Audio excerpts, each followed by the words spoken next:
Përfshirja e të rinjve shqiptar në arsimin e mesëm dhe të lartë është relativisht e ulët krahasuar me vendet e tjera të Ballkanit. Ky është rezultati i raportit të rinia shqiptare, problemi apo investimi i shkëlqyer, i publikuar nga organizata Mjaft. Të dhënat e këtij raporti tregojnë se numri i të rinjve që studiojnë në Shqipëri është më i ulët se në vendet e tjera.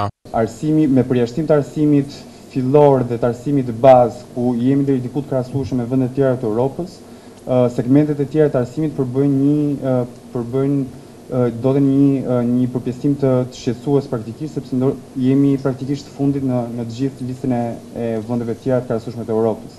Krahasuar me të gjitha vendet e rajonit, Shqipëria ka nivelin më të ulët arsimor në shkallat e larta të arsimit.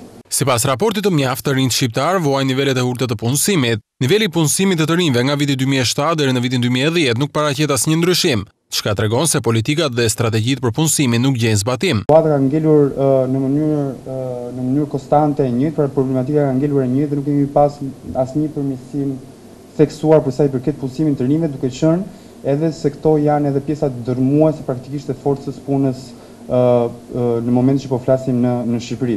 Strategjia kombëtare për rinin është një strategji, ashtu siç e thash më parë, është një strategji afatgjatë, pra është projektuar për të dhënë zgjidhje një sër problematikave të rinore. Raporti bën përgjegjës për këtë situatë institucionet shtetërore, të cilat kanë për detyrë të zbatojnë strategjitë për zgjidhjen e problemeve rinore.